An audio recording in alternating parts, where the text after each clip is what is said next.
Good morning. This says special music, and usually special music is someone singing from here and reflecting it out there, and you reflect back the Spirit really well as a congregation a lot of the time.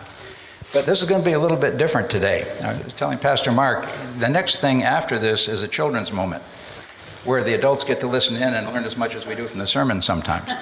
And so this is a grown-ups moment where the kids get to listen in, because I'm mostly going to be interacting with you. We're singing Jesus Loves Me, which is a song I think everybody knows, at least the first verse. From there on, who knows for sure. But it's the words that matter. And I'll tell you a little bit more story about it. But initially, I'd like you to join me. 191 in the hymnal, the way it's printed in this book right now. We'll sing these three verses together. And think about the words as we're singing it, please.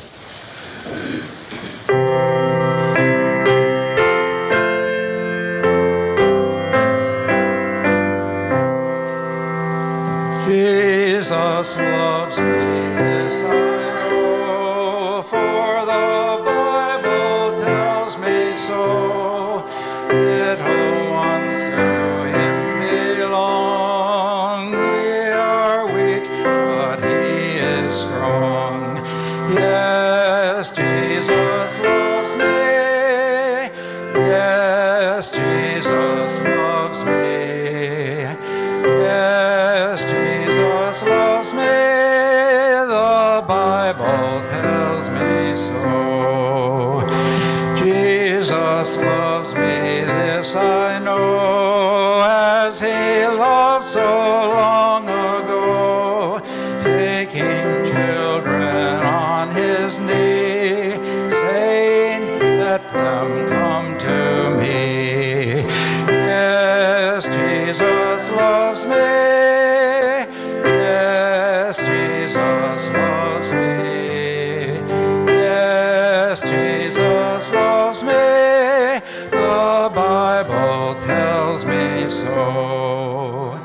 Jesus loves me still today, walking with me on my way, wanting as a friend to give light and love to all who live. Yes, Jesus loves me. Yes, Jesus loves me. Yes, Jesus loves me. The Bible tells me so. You all sing really well. Thank you.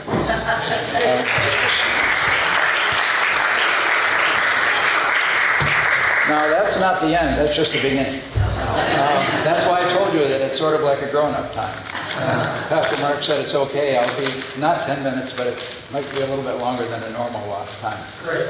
And partly, having just sung that, memorized words of hymns, which I think you probably do, but music means a lot to me at times, and I find it's much easier to memorize hymns than it is Bible verses at times. We all know some Bible verses. But coming out of the Christmas time, there are lots and lots of songs that people know, and we wouldn't have learned those words if it weren't for the music with them. So initially, learn these words, but there's some more words I'm going to share with you that I hope some of you are interested in actually learning if you don't know them. If you're 60 or 70, you probably knew these. But what happened, originally, Jesus Loves Me was written by a lady named Anna Warner back at around Civil War times, about 1859 or so. And I don't know that she published it a lot, but her sister wrote a novel that had a dying child in it, and that was a couple years later, and this became a poem that went into that book. About 2 years later, a guy named William Bradbury actually added music to it, added the chorus, and it became a song that was really adopted, I think, by most churches. And it was in hymnals for about 100 years almost, up until into the 50s or so. And for some reason, the decision seemed to be made by the Methodists, by the Anglicans, by others to take it out. So if you went back to a hymnal, a Methodist hymnal that had been used in this church, back up until about the early 1960s, you'd have the words I'm going to be teaching you or reading to you or singing with you shortly. But then it left the hymnals. And when the hymnal was published, the Methodist hymnal in the mid-1960s, Jesus Loves Me was not even in there. And then when it was republished in 1989, which is the one you have in your hands here, It turns out Jesus loves me was in there again. But the second and third verses were verses that an Anglican priest, whose name I should have written down here but didn't, added those verses, and it became something back into the hymnal again, apparently. And so with that, I think I will try to teach you the words in this way. That is, I'll read you a line, repeat it back, I'll read you a line, repeat it back, then we'll sing it together, sing the parts you know when we go through it one more time, and then maybe consider learning both the new one, but also the older one, because to me, the old one is solid gospel. It's really, we're sinners, we need forgiveness, thank God, God gives it to us, and then what do we do with it? We want to live our life as He would want us to live it. And it's all summarized in just a few lines. So here's the lines. I'm not sure how this will go, but let's give it a shot. The first verse is the same, so we won't practice that one. So I'll say a phrase, then I would like you to repeat it back if you're willing. Jesus loves me, He who died. Jesus loves me, He who died. Heaven's gate to open wide. Heaven's gate to open wide. He will wash away my sin. He will wash away my sins. Let His little child come in. Let His little child come in. Okay, that's the second verse. Third verse. Jesus, take this heart of mine. Jesus, take this heart of mine. Make it pure and holy thine. Make it pure and holy thine. On the cross you died for me. On the cross you died for me. I will try to live for thee. I will try to live for thee. You're doing wonderful. You had a good time at children's time. This is wonderful. Okay, so now we will sing this together. Sing the parts of it you know, listen to the parts you don't. And then we're almost done.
Children's moment, but normally Pastor Mark says, but I'm going to give you something at the end of children's moment. I'm going to give you something if you want it, but not right now. I have copies of this if you would want to learn it, and even if you sort of do, please take it. I've got about 50 copies. I'm going to leave them in the back and pick them up on the way out if you'd like. And if there's any left, maybe they'll make their way over to fellowship time too. So, thank you all. Thank you.